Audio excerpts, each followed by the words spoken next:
says 10 a.m. numbers for PMI, manufacturing PMI today.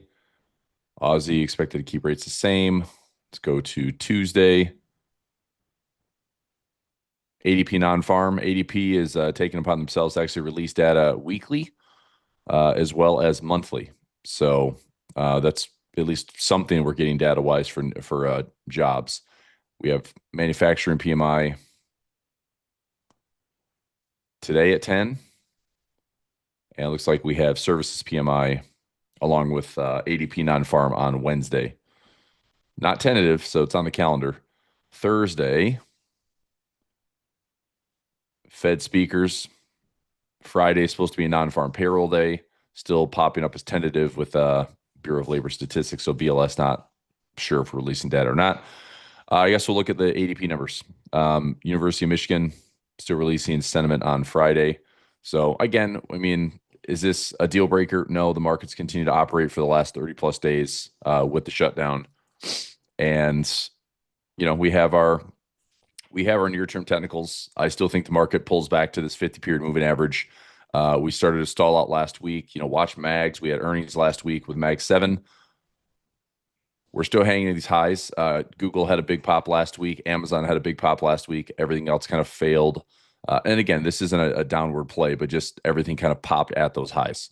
So Apple highs but fading. Amazon huge move, faded hard on Friday. That's a big gap fill. I'd still, you know, consider positioning for if Amazon falls back to, you know, 240, fills the gap even at 225. I'd still look to position Amazon. I think Amazon's still a strong company. Broadcom all-time highs, possibly a broadening pattern, something like this. Highs, lows, so some indecision. I think that technically would make some sense to me. Google blows out highs. You know, can go higher, but again, to where? 300 plus? Do we get there right away? Do we pull back first? You know, I just think dollar cost averaging, position accordingly. Don't buy these highs. It's like that's like the worst feeling in trading is buying highs. Meta down as low as 648. We took a pending order yesterday or last week at the 610, 615. If we continue to slide a little bit lower, I'm not sure where the market reacted poorly to Meta. Earnings per share, there was something on like a tax side that was like 50 billion. Maybe it was 50 billion, but that was like I don't know, it was like an accounting, I'm not going to say an accounting error, but it was something tax related, and it still makes a ridiculous amount of money per quarter. So I don't know. We'll see. That's just one stab at it. I want to see what the implied volatility is for Meta, because I would happily position for maybe end of the year, maybe into early parts of Q1, maybe getting something like back below these April lows and see if it holds. I'll take a look at that today, actually. Microsoft retesting all-time highs, failed again at recent highs, possibly some indecision. Netflix, they're announcing a split. I think it goes into effect the 17th. Yep. So it should be a 10-for-1 split, meaning price is going to be back down to about $113, which makes Netflix a little bit more affordable for some. At least controlling options. I wouldn't mind scaling into some Netflix. We'll see. NVIDIA, big move last couple weeks, all the way up to 212. We took profit on pinch point. I have some ratio spreads for Project Options Edge on pinch point. Or I'm sorry, for Project Options Edge, we have some ratio spreads and some naked puts. Those are all looking pretty good. I sent a video out last week, video for pinch point scanner with a review in all positions and a review of all positions in my pinch point. So there's pinch point there, Project Options Edge. Hopefully you had a chance to check out those videos for members, see where we're at, see where things are looking. This week, I'm going to have a live training session for pinch point scanner members on Wednesday at 2 p.m. Eastern time. All right. So for pinch point this week, we'll take a look. Wednesday is Watchlist Wednesday. We'll pull up the scanner, also do a live training session at 2 p.m. So I'll add this in right here, just a little annotation. Come on, drawing tool. There it is. Okay, so pinch point,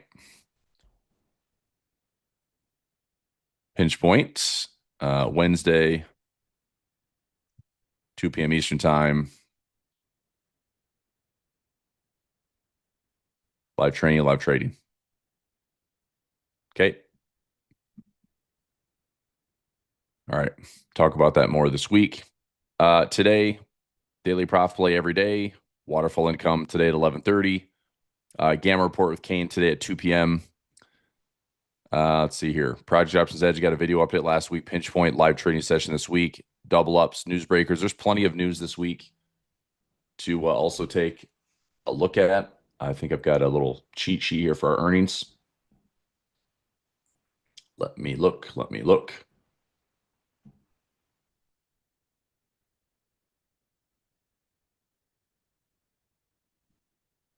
Yep. So here is the list. Some notable stocks this week with some earnings. If I like any of these, then I will be positioning for news breakers. We'll see what we've got going on. Palantir today after close, Hims after close. Those are some high flyers. Uber, Shopify, Spotify, Pfizer have got some exposure there. AMD, big deal on Tuesday with semiconductors keeping this AI narrative alive. McDonald's, it's fast casual, fast food. Dutch Bros, that was a high flyer. Robinhood, kind of the health of trading. DraftKings, I don't know if they took a pretty big nosedive during the NBA betting scandal. I wonder what that still looks like. I do have some project options at DraftKings trades. So yeah, I'll highlight a couple of those. So I will be looking for some, I don't know, Palantirs at least look worth looking at. Palantir, Hims, Hers for today after close. Uber, Shopify, Spotify, Pfizer, AMD, SMCI Super. That's in the semiconductor. I'd rather trade SMH than Supermicro. Pinterest, Norwegian Cruise Lines have some exposure there with some diagonal spreads. It'd be nice to see those things pop to the upside. Novo Nordisk have a ratio spread. Humana have a ratio spread. McDonald's, kind of healthy consumer. We'll see. Robinhood for trading. I keep hearing AppLovin. I don't know what they do. I know the stock's been volatile. I'll take a look at it. Dutch Bros, Qualcomm, ARM Holdings, Snapchat. Okay. What else? AstraZeneca, Warner Brothers, DraftKings, Constellation Energy, Duke Energy. All right, those aren't really good earnings plays. It's more I'm liking the utilities energy sector. A lot going into the end of this year in 2026. Also want to do a scan. Take a quick peek. If you want to take a screenshot of this, or I'll share the list. I'm going to build out a scanner really quickly. If it's a little, I don't know. I guess if you want less volatility in your portfolio, maybe not chasing every AI hype stock that could run, could not run. I think, look, best ways, in my opinion, to get exposure to AI is going to be through QQQ, okay, SPY, QQQ, IWM for small caps. So there's a big catch up, especially if rates continue to go lower and yields allow them to go lower, then small caps probably continue to play catch up, maybe outperform and close that decade long gap of large caps have been outperforming and just beating the pants off of small caps. So that's like basket exposure. Okay, individually, if you break it down to sector, I still like energy because we can't get enough energy. We can't do enough to have all the energy, the demand for computer power, the demand for AI, the demand for everything that's out there that encompasses AI, energy. XLU for utilities. Also looking at individual stocks. Semiconductors, sure, as long as the narrative is strong. It's got to be a strong narrative where the CapEx spending is high. I just listened to a lot of content this weekend. A lot of the building going on right now, a lot of the growth, it is in the tech sector, but it's, the physical build out of AI is helpful. But if that somehow slows, like everything slows, right? Commercial real estate is slowing. The real construction going on right now is building out data centers. So anyway, point is, If you want more of a defensive look, if you think that everything's like high flying and hype, then a defensive outlook would be lower beta with positive price to earnings, guidance, momentum. Okay, all these things would be important. Cash flows, profits. I mean, I don't. And again, there's not really a safe place to hide when if everything goes down. Rarely do you see like, oh, I'll just hide out in this stock. It doesn't work that way. Usually everything is down. So hedging your portfolio is really important. Um, you can hedge individual positions, you can hedge baskets, you can trade futures. There's all sorts to do it, but volatility wise, I mean, looking for a lower beta stock rather than trading something that's like a 1 to 1. So a one beta equals about the same volatility as the S&P. Okay, 1.3, 1.5, 2 beta. Those are going to be some high flyer stuff. Again, this is not using leverage. This is just looking at the overall stock. But if you went to like a zero point 0.6 or 0.5 or zero point 0.4, then it becomes, well, if the S&P is down 1%, something that's a zero point 0.5 beta should be down about half of that. That helps reduce the portfolio volatility. Okay. If also with that lower beta comes a stronger dividend, stable price action, it's not a bad place to be hiding out. Money doesn't just leave the markets. Like when things start to sell off, things don't just leave the markets. But clearly, risk off will rotate. Things will rotate hard, aggressively. We'll see things rotate out of Mag 7 at some point. I don't know when. Uh, this might surprise everybody. We can have this conversation every day for probably the next 6 to 12 months, and we might be still talking about the same stuff. Man, it looks really bubbly. It looks really overbought, but we could still keep grinding higher. You know, so I'm certainly, protecting the downside is important. I think that's the easiest way to sleep well at night, knowing like, am I just trading into the highs of a bubble? No, you're not. And even if you are you going to survive it? The goal is, are you protected well enough to survive whatever the market throws your way? If we have a 20% pullback, are you okay? If we have a 30, 40, 50% pullback, are you okay? It's not going to be fun, but are you okay? Are you going to survive it? My job is survive it. Let's survive it. Right. So anyway, all right. I'm going to build out a little scanner today. If I get this built to my liking, then I will share this in my Telegram. I'll probably get a list of hopefully, 50 stocks. I'll try to narrow it down. Yeah, I think 50 stocks is something I could take a look at. Okay. All right. Where's my chat? There it is.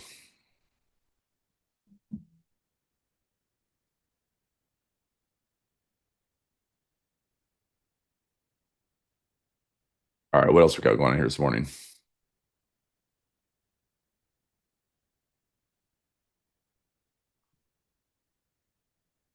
There was some news a few weeks ago. DraftKings competitor have an advantage, but don't remember details. Okay. Vote on if you find that. Send it to me. ETF Volt. What do they do, Chris? Okay.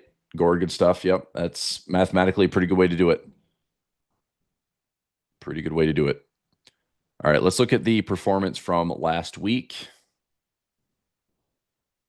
So Amazon, big winner last week. Let me go to, where's my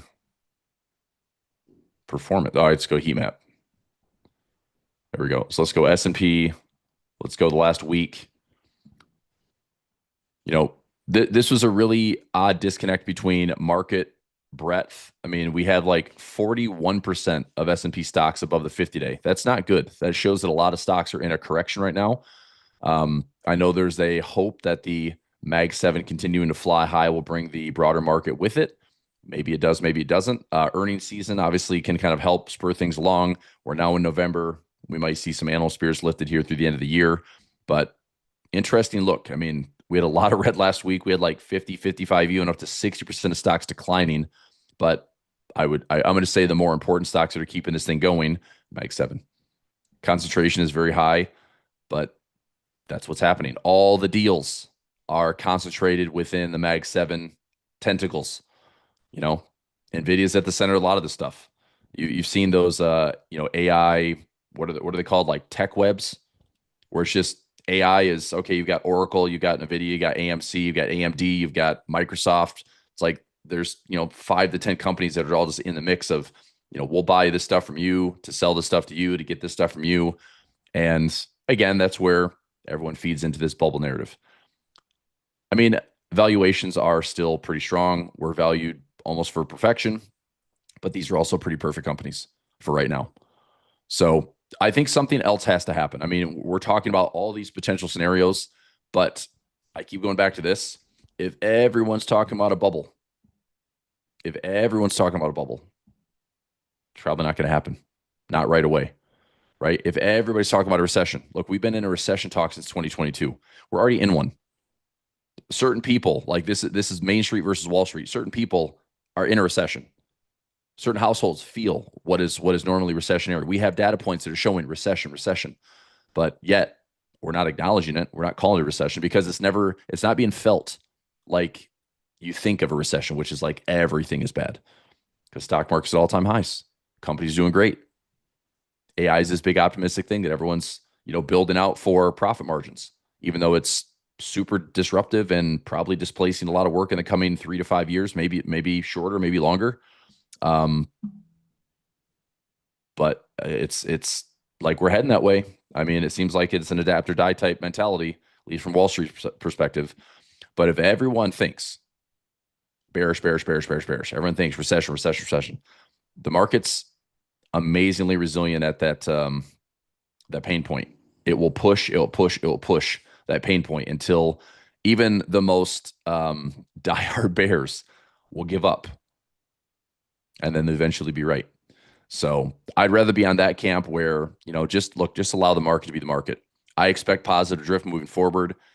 We do have one of the most unique situations in my career for, 25 plus years to see such incredible fiscal dominance matched by now a decent Fed regime that's somewhat dovish. I do think that if the Fed pivots in any way, I know that Powell's term is going to be up in 2026. There's going to be a new Fed chair most likely. I think the market's anticipating that the new Fed chair is going to be someone that steps right in and just cuts rates like crazy, goes super dovish. I think that's hyperinflationary if that's the case. I really do. Like maybe not to the tune of double digits, but I think we just see inflation up to 4, 5, 6% headline.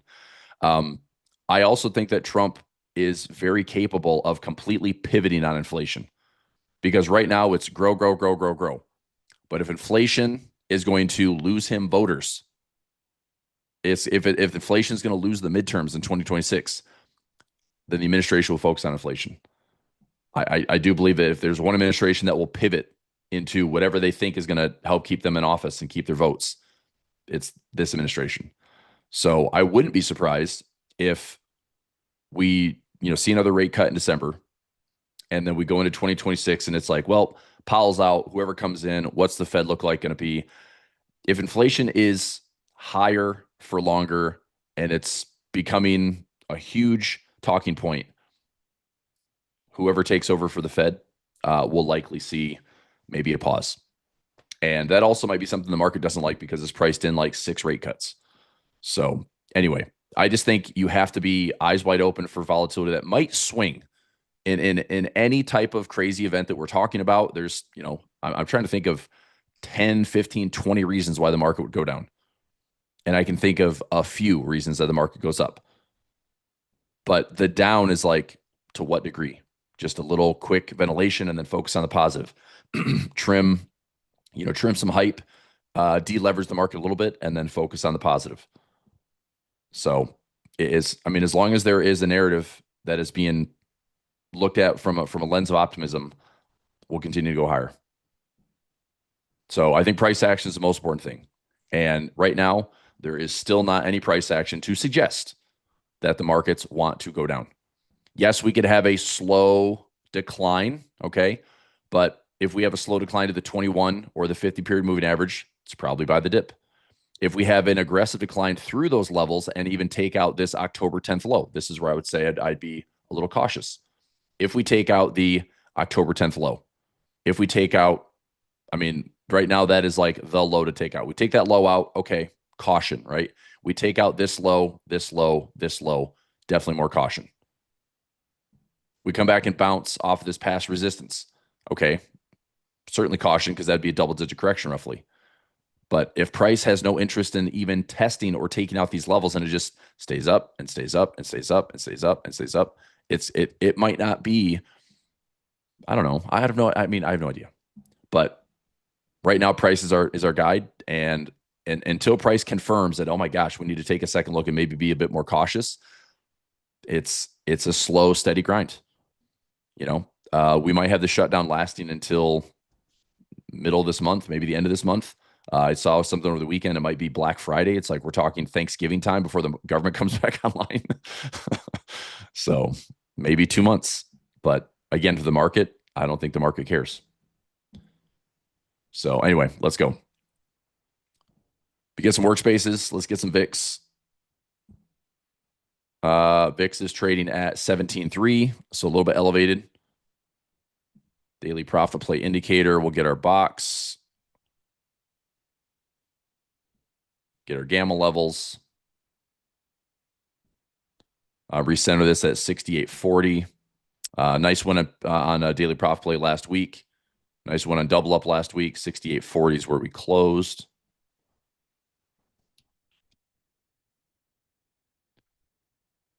Okay, so there's our VIX box right there.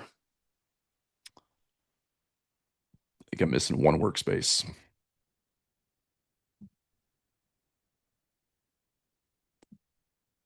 There we go.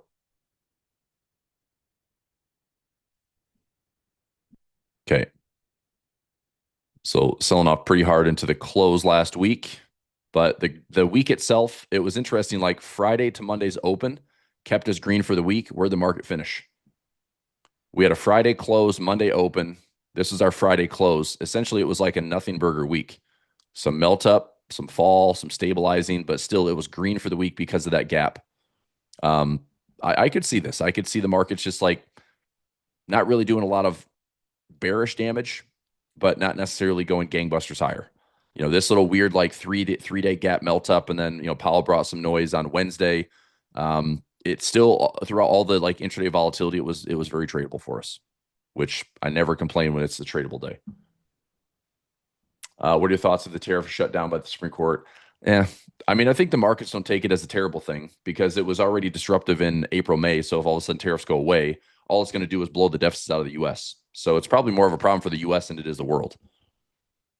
Does it change, for corporate profits? Probably not.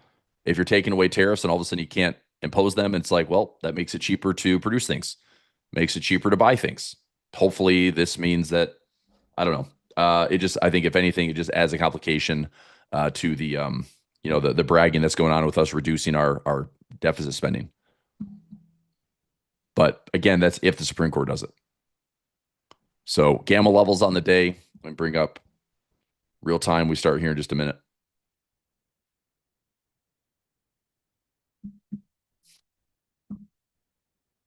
My pivot is 68.50 is my positive negative gamma pivot point. We could hit either side. The biggest gamma that I see on the day is 6,900, but depends on where we open. Futures up 0.5%. We're going to deal with, again, just like last week, we had like lots and lots of gaps. So a 0.5% gap up is going to be opening up in positive gamma territory. That, high at 69, 69.15. I'll probably just play conservative. I'll probably go out lower deltas, put on my, my $1 credit spread or my $1 iron condor. And if we get filled, we get filled. Okay. All right. So I've got opening bell right now. Let's get logged in.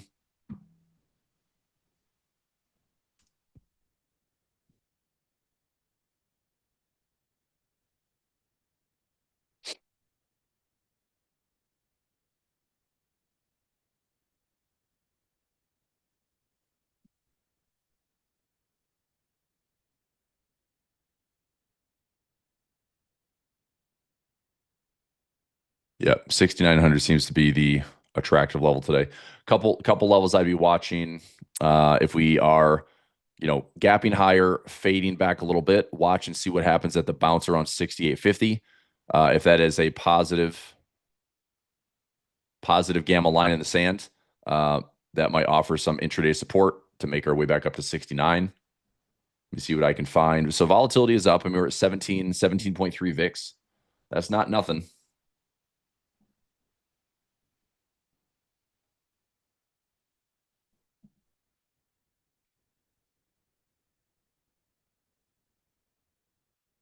Okay, let's take a look at SPX for today, the 3rd.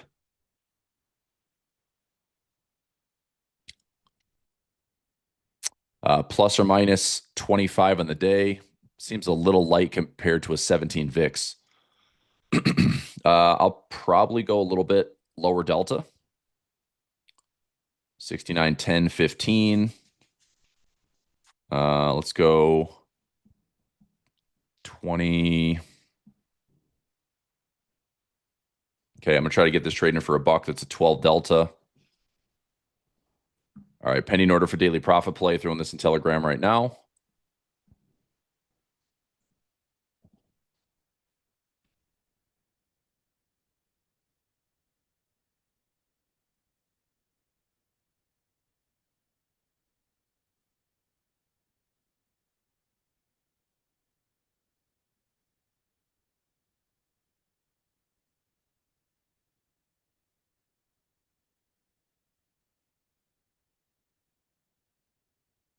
Okay, pending order. It's trading for 80 to 85 cents. We'll see if we slide a little bit lower to maybe gap fill, and that should hopefully fill at $1. But I'll let that hang out. It's a 12 delta. I went a little bit lower, asking for credit to fill me. Okay, pending order right there.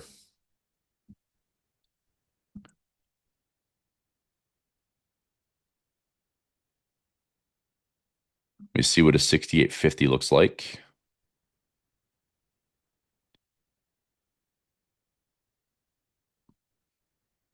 $68.50.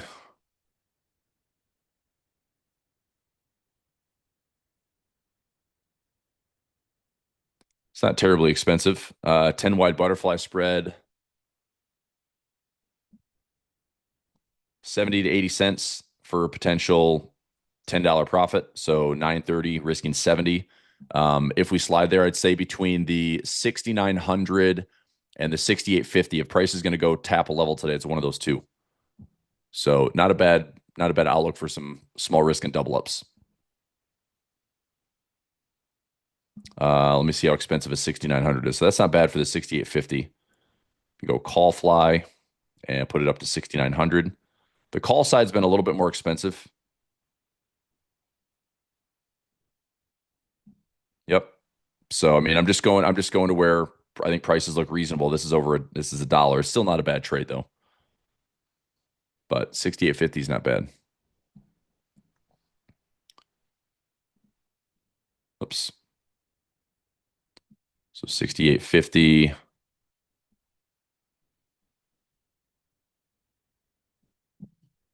About 70 cents if we hit it.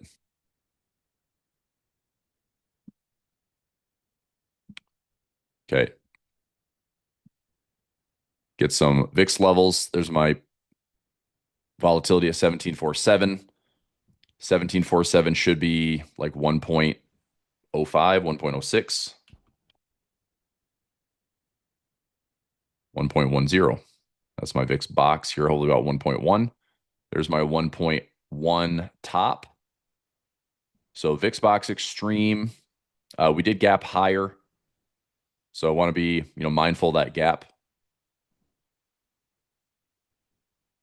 But to the downside, shouldn't see price going too much lower than like 68.10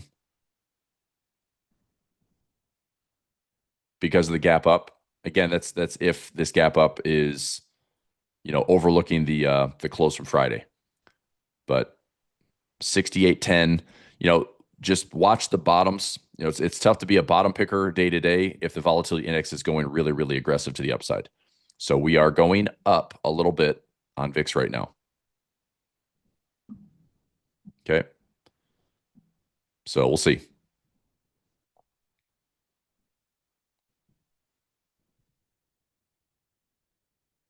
Something really inexpensive would be this like maybe 68.20 low.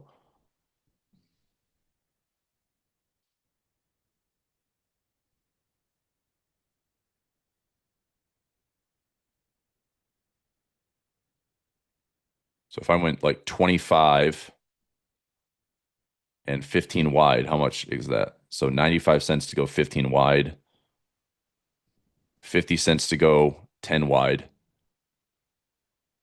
So if we retest the low from Friday, retest the low from Thursday. I mean, we have to do that today. It's probably low odds of doing that, but again, pretty cheap. I just wish I had a bigger gamma level to that area.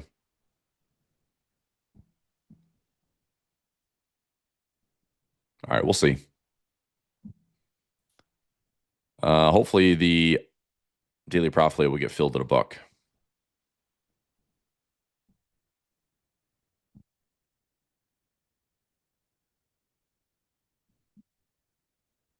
Okay, so orders in,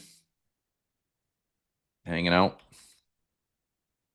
Haven't been filled yet, but I'll leave it there to marinate.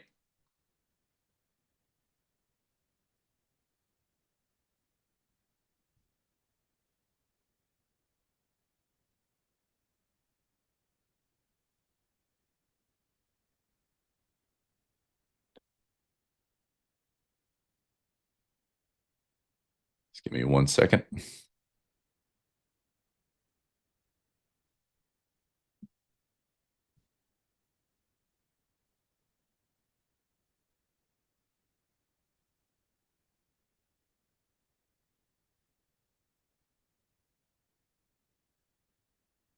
All right.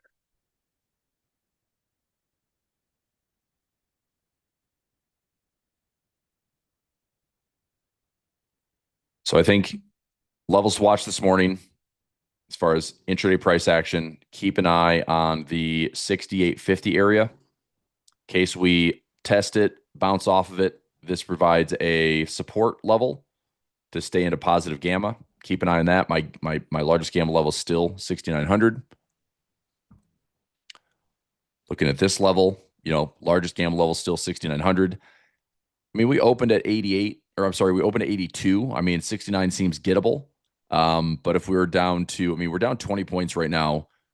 It's in Telegram members, in Telegram pending order.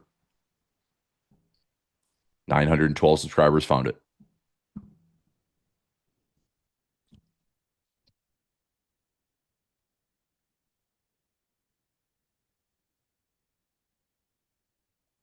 Let's see. Could I get a bear call spread? It's gonna have a look. Otherwise, my bear call spread based on my VIX box would have to be pretty high. I'm sure as well, like the 6,900 looks like.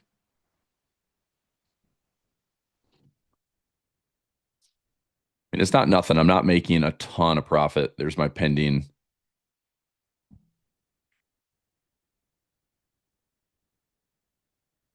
Let me see. Highs at 21. So I have the 10 by 15 already. I'm going to go. Let's crunch the numbers based on that VIX box. So this is up to around 13. It's not bad. All right, I'm going to go 25 by 35. 25.35 for $2 and 30.40 for $2. I don't think those will get filled, but if we start to bounce off of here and turn bullish, we start bouncing at 68.50. And again, that's if we bounce. If we are gapping higher, pushing lower, finding this pivot point in the day, this is positive negative gamma pivot. If we go below that, well, then we're not coming to 69.10 or 69.15 today. And as we're talking here in real time, notice that the gamma levels are getting filled up to the downside. Right? Like these are getting a little bit larger. It's not taking anything away, but that 6,900 is now less. Now 68.80 is where we started the day. So, I mean, again, this stuff is all dynamic. It happens in real time. But noticing that the bearish side is filling up a little bit as markets are falling.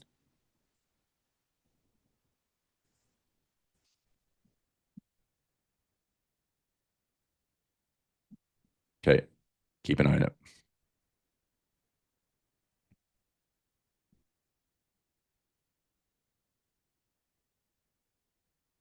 Let me see where my,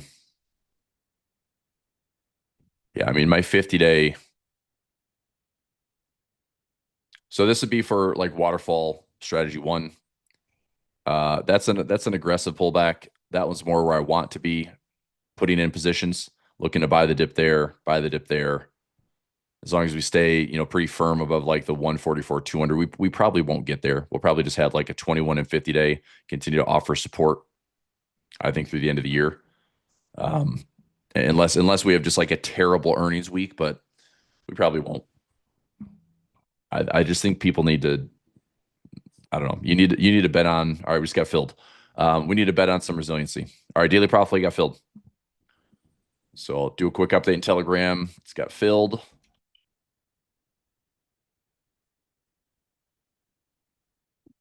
And now we'll put our profit target on it.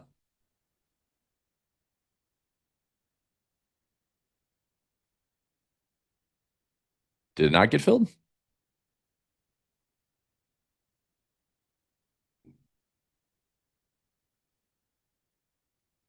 Filled $1.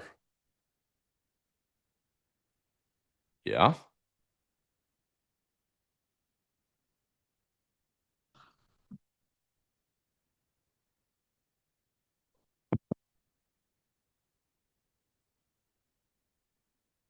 Okay, where the heck did my order go?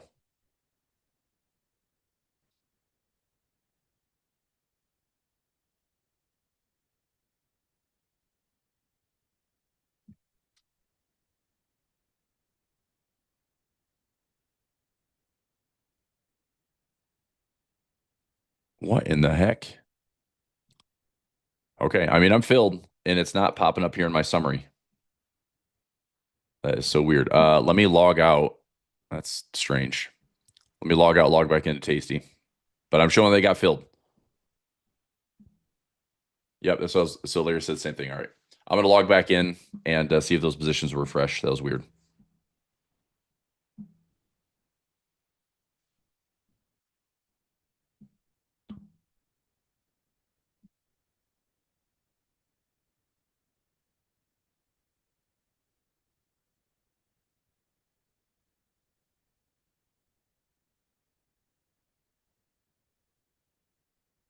Okay, Marie got filled.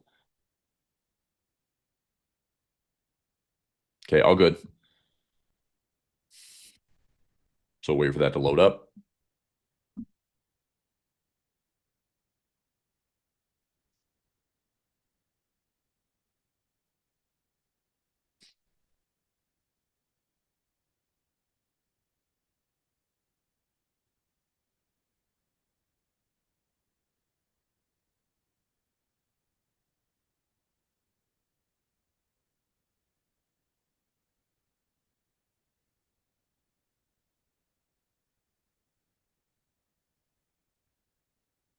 Okay, let's try this again. Trade filled. There we go.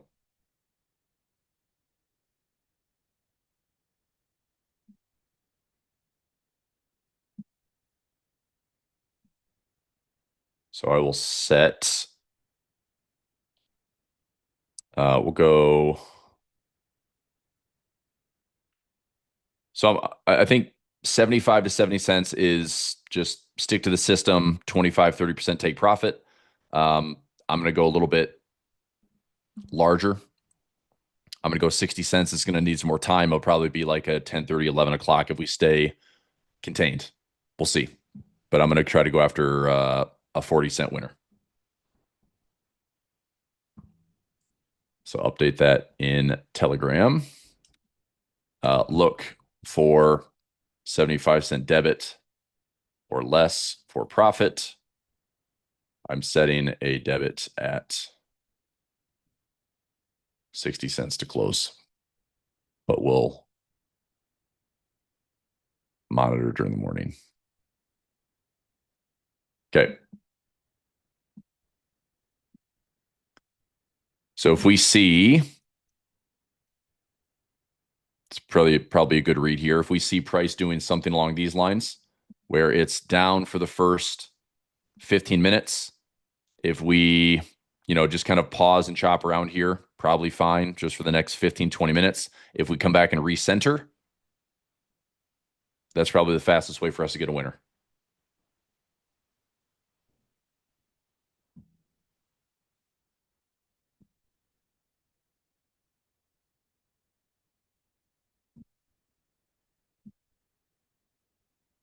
I mean, 8 EMA, yeah, maybe. That's just an aggressive look. I mean, look, man, the market can go down to the 50 period moving average, which is 66.50. Question is, are we going to do that today? So it's a Monday. What do we have going on today? So it's like it's a Monday. It's just one day. I mean, you can say we should drop all the way to the yeah, it's like, does it happen today? Does it happen this week? So I'm just trusting that day-to-day market makers do the job as daily profit play. All right, we'll keep an eye on that. So we tagged that 68.50. Not a surprise. Let me see what that butterfly would be trading for. That was just a quick look. It's the hard part with it hitting so early in the morning is, let me flip this around, is it happens quickly. So the question now is like, was it positive? So 70-cent debits now showing $1, five. If I was in this trade this morning, if I took that quick double up for that butterfly spread, I'd be closing out for profit. I know that seems silly, but it's like, well, that's kind of the plan. It's not a huge return, but if you can get $1, you're up, 70 cents with my debit, and I'm up 30 cents. So 30 cents on the 70-cent risk, I'm up 42% return on risk. Like, take the profit. It's not a bad grab for the morning, but I know it's tempting to be like, well, I'll sit on it longer. I'll try to get that, 9-1. Well, the plan already came together. We dropped right where I thought, coming back to that positive negative gamma pivot point at 68.50. We've already hit it. So now, in order to make more money on the trade, you have to see price hang out here all day. It's got to hang out here all day for your butterfly to get paid more, or it's got to go down further and then come back up to it later in the day. It's like, that's a big unknown. We don't know what's going to happen. Anyway, we'll see. So didn't grab the double up there. That would have been worth about 30, 35 cents. That's fine. Waterfall income, Rob, same time, same place every week. Live session at 11:30. Trades issued by 12 Eastern time.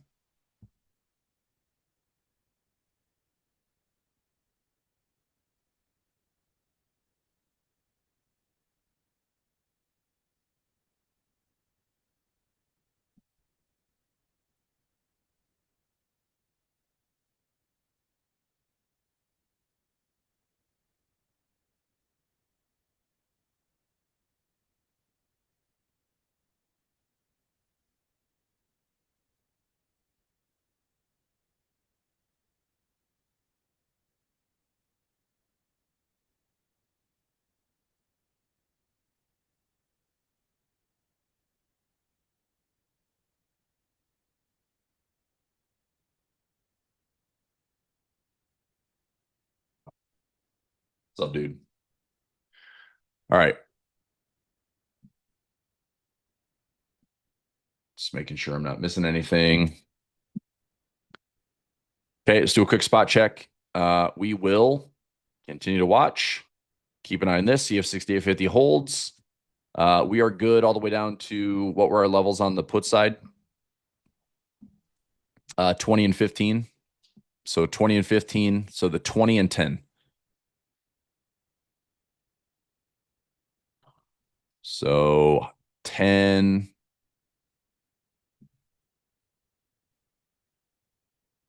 So 20 and 10.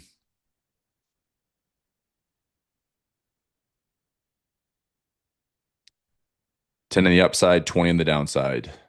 10, 20. All right. So for the day, we want to see if price will stay here. Now, I'll give you some facts based on the VIX. VIX is going up 18. Now we're looking at maybe a 1.1% move. Well, there's a 0.9. If we're going to threaten our put side, we'd have to have a 0.9% move today from the sell off with the gap higher. Again, it can happen, but it shouldn't. Most of the time, the markets won't move that much without having some type of pullback. Okay, so we'll see if these levels are safe. If price stabilizes in any way, shape, or form in here, stalling going back up, so bouncing at some point going back up with some zero DT flows today, then it's very possible that our trade's looking great for profit.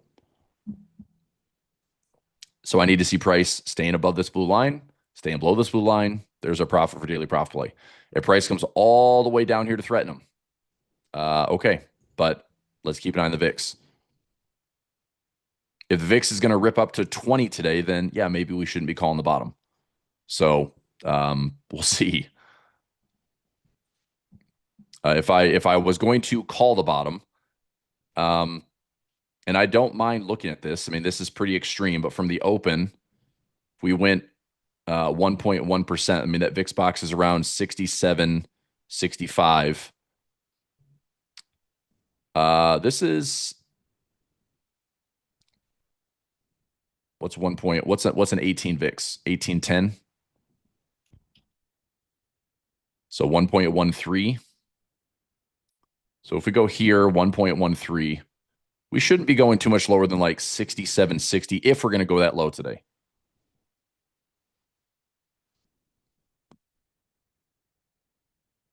$67.50.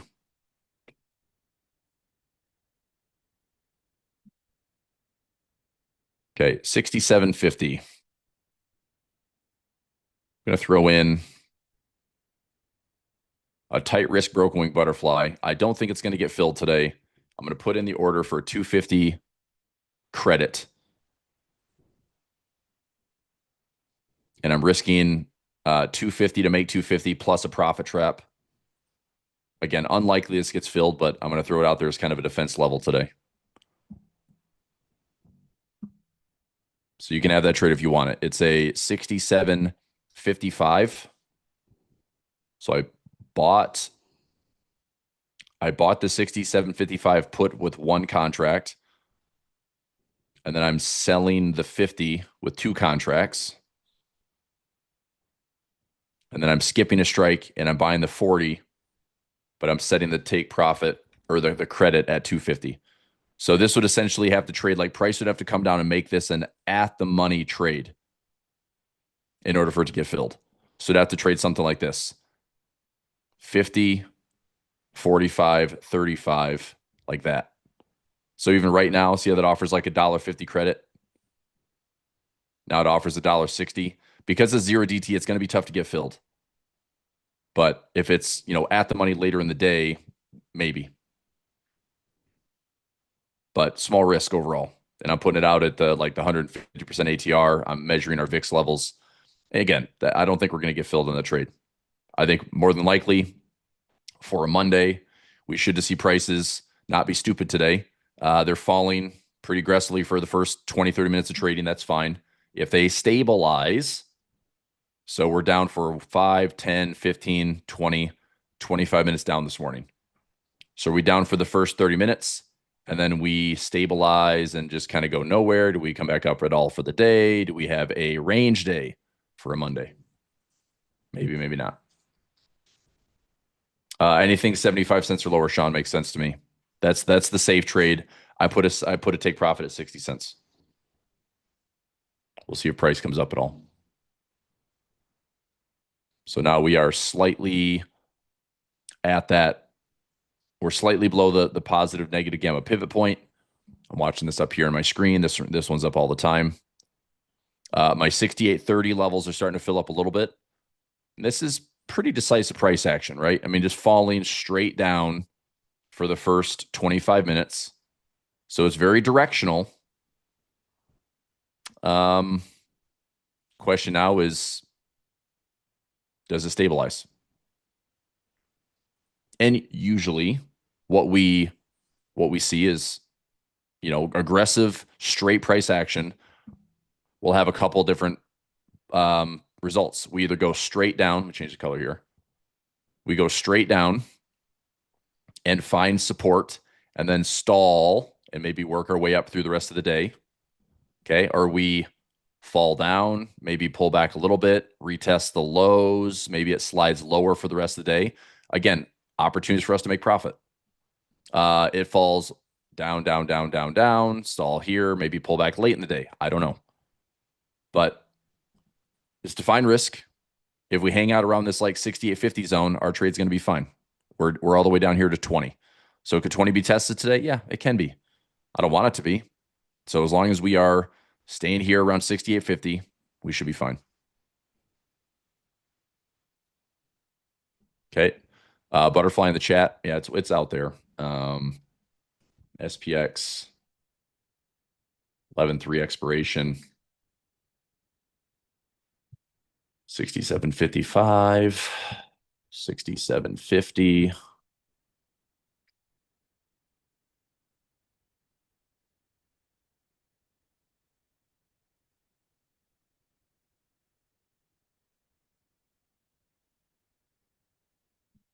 Okay. Put in the chat for everybody. It's unlikely going to get filled, but it's there. It's there.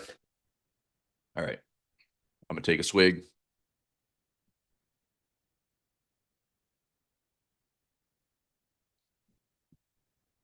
Let's take a look at some other stuff. Right now, futures was up 0.5%. It is now flat. S&P is still clinging to green. It's just giving it all back from the gap this morning. NASDAQ, what the heck did NASDAQ do? So it's showing it's up 0.55%. Oh, that was because of the close. That was a pretty big gap on NASDAQ then. From the close Friday, what was that gap up? We gapped up 1% on the NASDAQ. Wow. So it's given back about half the gain so far. Dow is down 0.4. So S&P flat. Qs have given back about 0.5%, but they're still up 0.5%. Dow is down 0.4. Russell down 0.5. VIX is up to 18.13, just slowly grinding all day. We're creeping up to 10 o'clock. VIX is up. So we've gone from like a 17.4 VIX to an 18 VIX. Dollar index getting the bid like I thought. I mean, I've been long the dollar since this kind of double bottom level at FOMC. I did mention, like, I think if dollar index catches a bid, it does equal likely some downward direction in the markets. Not a huge, I mean, again, to like, where's the dollar? I mean, I see the dollar technically pulling back to this 200-day moving average. If it stalls there and retreats, fine. If we start to head higher where the dollar's breaking above this 200-day moving average, I think this is risk off trading. If the dollar gets a bid, I think that's risk off trading. We might go as high as 101, 102. If the bears don't step back in and take the dollar back down, I think this is the crowded bearish trade in the dollar that's getting now squeezed to the upside. Oil, pretty firm support at 55. Gold, we'll see. I'm hoping that we have like more of a pullback on gold. I know I don't know. I think everyone loves gold right now because it was up 40, 50%. I hope that we either have like a big consolidation point. So this is about an 11% correction on gold. I'd love to see it do something like this. I'd like to see it go down one more time. And then I'm, kind of medium long-term, like I'm in gold. But if it consolidates longer, that's fine. I may add a little bit more exposure at the same support level if we get it, but I want to kind of wait on price confirmation there. Silver, this was down, I think, 16%, very similar as far as high, low. Do we come back up and retest the high? Is it consolidating on silver? Do we, have a high, low, lower, high, lower, low? I'll still buy more silver. Bitcoin, 108. Lots of chop. Pretty good amount of support around the 106 handle, 106, 105. Bitcoin and the bull market. Nobody wants to see Bitcoin back to, 90K, but it's still support in my opinion. I hope we don't come down that low.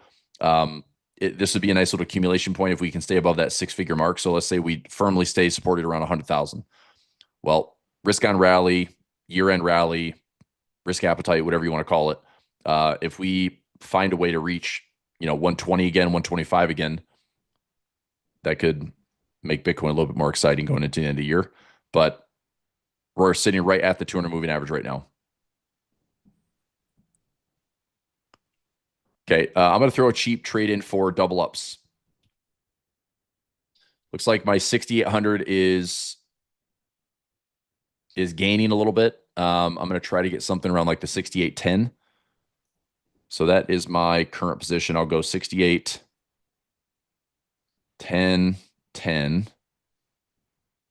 If I go 15 wide, so I need to go on the call side.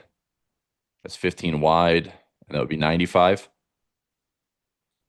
Pretty small risk there.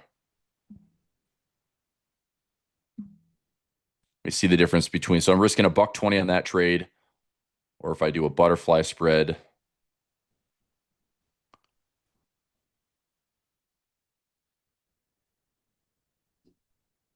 so I can go, I mean,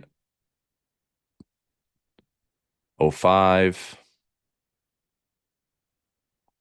Let's see, that's 20. That's more risk. Fudge muffin. What's a 68.15 or so? I can go 10.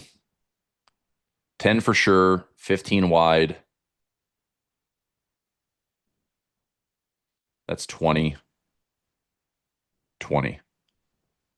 195 risk. Tighten this up. Tighten this up. $1.15 risk. Let's see.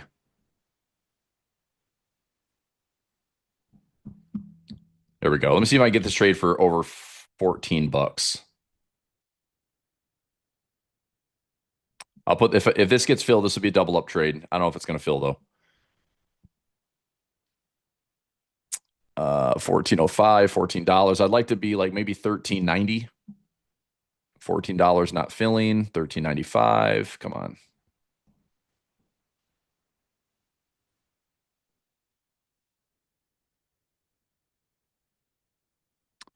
That's a pretty good sell off. 82. We drop 80 points in the day.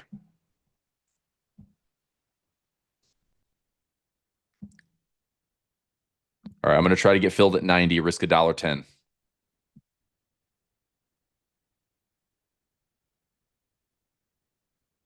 Come on.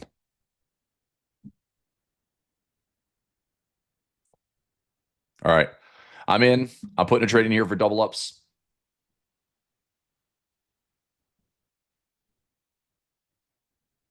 Double up alert coming at you. It's a low risk, high reward. Price needs to slide lower for the day, but if we finish near last Friday's lows, last Thursday's lows, then that trade offers up a pretty good profit.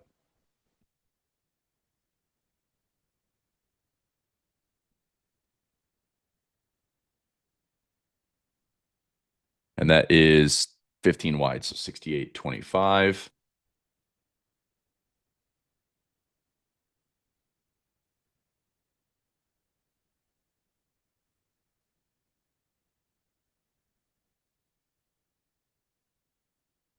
$13.85 credit, so $1.15 max risk. $15 max credit if pinned at 68.10 end of day. Looking for, let's say, a 12.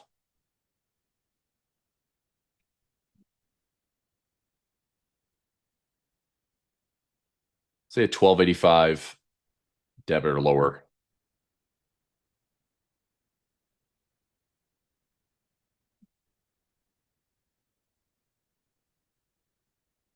Watching for SPX price to revisit.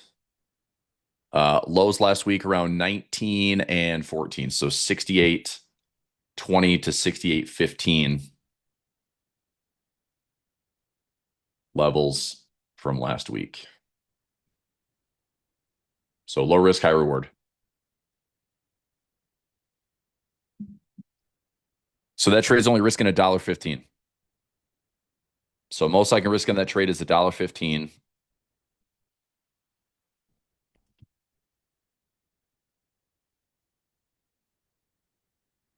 So 13.85 and 15 wide.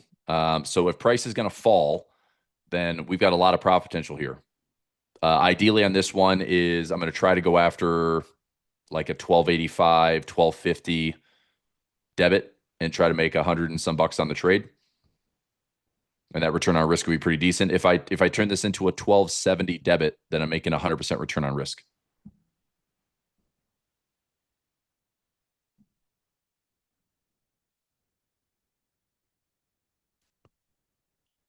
None of those butterfly doesn't overlap. The butterfly that I put in was 55, 50, and 40. It's way lower than what I put in for the double up. The reason I'm putting that trade out there is because we have lows right here. Lows around 68.20.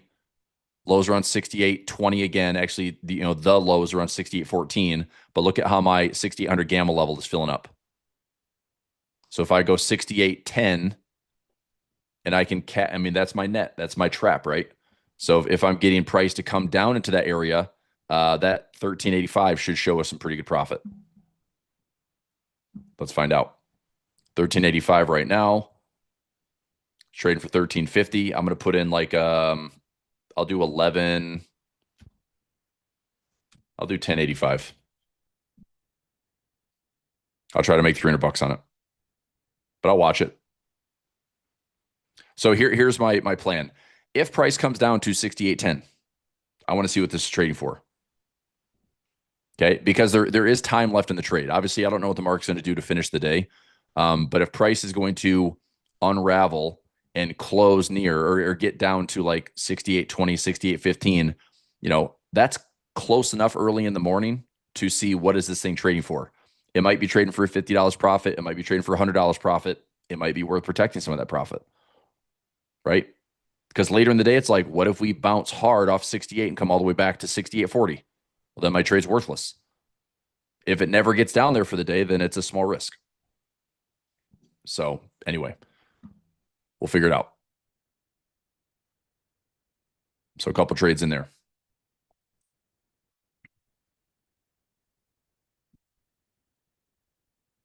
All right. So double up has some action.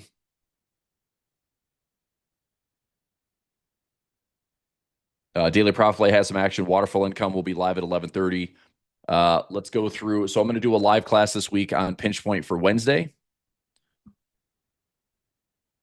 So daily profit play trade is in. Newsbreakers, I'm going to try to price out a couple. If I like some, then I'll post them for newsbreakers. You'll get those alerts through one-click trading. Waterfall income class today at 11:30. Double up trade is in for today. Pinch point will do a live trading session on Wednesday at 2 p.m. Eastern time. Also, if you're a pinch point member, if you are a member that's going to join me for this week to jump into those live sessions, make sure if you jump in, you should see the history here. If you jump in as a pinch point member, you should be able to see the chat history. Okay, because I did post this video last week on Friday. So come check it out. Go watch the video. We do have some pending orders still. We'll talk about some of those pending orders today this week in class, as well as some of the new ones we have in our scanner. Okay. And then if you're Project Options Edge, video update last week as well. We have there's two symbols that I'm watching closely, Chipotle and Pfizer, as far as maybe repairing those trades if they're in trouble. And they're not in trouble like oh my gosh, we're losing a ton. No, it's like I wanted to take the trades with ownership of Chipotle. I wanted to take shares of potential ownership of Pfizer. The goal is to repair them so we're not taking a loss. So I'm in some naked puts on Chipotle. We're at a price point right now that they might get assigned, and that's okay. It's at the end of the year. We'll see. But if they get assigned, we'll talk about selling some calls, lowering our cost basis, and repairing it for, hopefully I'm going to be in 300 to 400 shares. So if I think I'm in 300 to 400 shares on Chipotle, I haven't been assigned yet, but if I am assigned, here is CMG. So potentially 3 assignment levels. If I'm assigned on all 3 levels, my break even after the credit that I pulled in is going to be about $38. So I will sell covered calls and I'll try to repair this. If I have 300 shares, I'm going to try to at least make $300 credit or profit. So turning a $2,000 drawdown into a $300 profit, I'm okay with. Turn it into a bigger profit, fine. We'll just sell some premium and try to do that. But if we have to do that, we'll spend some time on Project Options Edge. Okay. All right. So on that note, let me get in here to some pinch point class this week on Wednesday, 2 p.m. Eastern time. And then I'll do another recap at the end. We'll, by the time we're done with this little sesh, I'll also review what we're doing with our daily profit play. How's it looking? Do we have that iron butterfly for double up looking better around the 68.15, 68.10 zone? Prices, I mean, we're down 40 points for the morning, which is, I'd say, a pretty interesting Monday. Usually Mondays are pretty chill, and 82 down to 38. So what is that? So 82 to 38. Prices around 44 points. Market makers had a plus minus 25. VIX is elevated, so I get it. Like things are running a little bit loose, but enough for us to hopefully grab, some full profit on something. Whether that's I want to like stick it out for daily profit play, which now that I see that trade in there, I might lower this down to 15. If we're going to be contained, it's like I might try to get as much profit out of it as I can, but we'll come back and tackle it. All right, let's talk pinch point scanner. Pinch point scanner. Let me find my tracker. Pinch point, we had some winners last week. Last week overall is pretty good. We are 85.4% winners on pinch point. Model portfolio is up $28,000. It's for me, it's a very simple service to run. I've got a great tool, finds me great trades. I price it out. If we have the opportunity to make at least 100% return on risk, I take the trade. If I want to go after, for me, the highest win rate is to go after like a 30, 40, 50% return on risk. So it's like a very mechanical swing trade. And oftentimes when I trade pinch point scanner, it doesn't depend on direction. Meaning this, like it actually does require direction, but I don't care what direction we go. If we go up or down in the markets, I don't care. Pinch point is designed to find me trades and technicals that are primed to move. That's it. Like it's basically giving us within about 30 to 60 days. I am very, very confident that we're going to get some direction on these tickers. So it's a tool. It's a great tool. I spent months building it. It's one of my favorite things because technically I've been trading this for a lot of years. And it was nice to have like a software solution where now I'm not constantly scanning manually to find these trades, where instead I can just do it with the tool. So pinch point scanner is give me top tickers ready to make a move. Okay. Is my trading perfect? No. I've won 85% of the trades in pinch point. That doesn't mean we win all of them. We will take some losses. We've had 6 along the way so far. We've had 35 winners, 6 losses since the service started. We have trades in right now. I've got some winners, some losers. They're not done yet. There's time in the trade, but like I said, it's just it's a high probability swing trade going after likely direction. Okay, so I do think it's based on the tool and spending years of manually finding trades and doing my own filters and scanners. This is a pretty predictive breakthrough that hopefully will change the way we trade stocks and find trades. So predictive breakthrough that I think is first of its kind. I've not seen anybody replicate the logic that I have in pinch point scanner with what I built. And thanks to a team of top tier mathematicians and experts with decades of trading experience, plus a game changing way to decode a stock's volatility profile, we've cracked the code for spotting when coiled up stocks has potential to move higher or pinch stocks to go lower. And we are taking these trades oftentimes before they happen. A lot of people tell you got to wait for that breakout. You got to wait for price to break out. I get it. But one thing that's beautiful about trading options is you can just trade time. If I give myself time, my pinch point scanner is spoon feeding me trades that are likely going to be moving.